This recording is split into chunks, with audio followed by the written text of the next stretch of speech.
Hey everybody, it's Diesel2, and today we're going to talk about the video games that got me started playing video games, and what games I beat back then, and what games I beat nowadays. So, as you probably noticed, as you know, I'm a big gamer, like huge time video gamer. I'll play anything from a simple arcade game to even just adventure games. So, what started me out? Well, believe it or not, it wasn't Nintendo. It was actually the Atari 2600. Now, I didn't own it, obviously. My uncle owned it. And I would sit there and play for hours The Empire Strikes Back on the Atari 2600.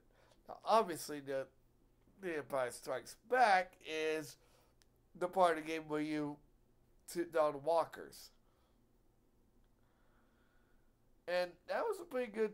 I love that game. I could play that. If that ever came out on Atari, if that came out on Switch, I'd play that for hours. But my first ever console was a Nintendo, the NES. And the very first game we ever owned was Mario and Duck Hunt. Now back then, cartridges sometimes came with two games, um, or three, depending on what you got. Like, and usually what you would get is a pack. You could either get Mario and Duck Hunt or Mario Duck Hunt and um, track track meet, I think it's called, with the power pad. What we got was the dual pack, where it was this Mario Duck Hunt. Came with the Zapper, obviously, and I like it. It was a lot of fun. I will still play that game from time to time on my Wii U. Um, and then, you know, the first game I ever beat was actually Mega Man 3.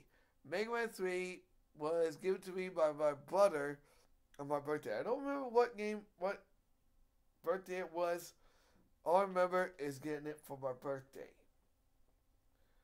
And then there was another game that my brother got that it was for him. And I've already talked about Mario Bros. 3 in my me getting into people watching me play games.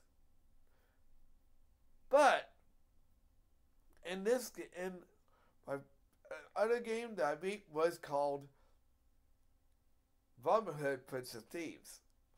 Now, those who aren't familiar, that is a Kevin Costner film, and Nintendo had an adaptation of it. It was hard. I mean, it was an RPG kind of. Um, you had melees, you had different things you had to do, and I would sit for hours playing that game. I mean, I'll never forget the day I finally. I was like, I'm gonna beat this game. I'm gonna do it, and I did. The second one we had was a Super Nintendo. We had that for years. We didn't get the Super Mario Brothers, Super Mario World one. We got Donkey Kong Country game. I'm glad we got that one because that's what got me Donkey Kong Country. Um, that was another game I beat. It took me a while, but I did beat it. And then there was Super Mario World 2, Yoshi's Island. I did play Super Metroid, as I've said before, but again, I couldn't beat that game as a kid.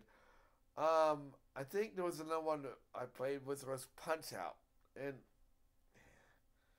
I got to the world circuit, but got my butt handed to me all the time, so I quit playing that game.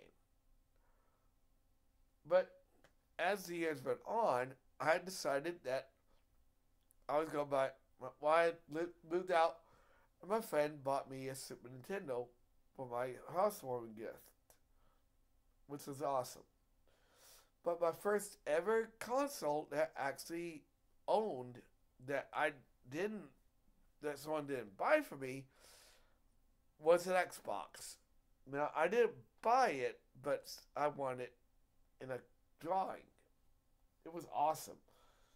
And then I got me a Wii. I got, then I got me a PS4, GameCube, after my Wii gave up. But I still have my Wii U, I got my GameCube, and I've got my Switch. But yeah, that was how I got into gaming, what games I used to play. As for what's for me for the future, I don't know. I'm hoping to get a PS5 eventually, but we'll see. But next time we're gonna be talking about how I got into Paper Mario. And my first time ever beating Paper Mario Thousand Year Door. And you can actually see the video of that in my channel. Like I was going to say, I'll see you guys on the next video.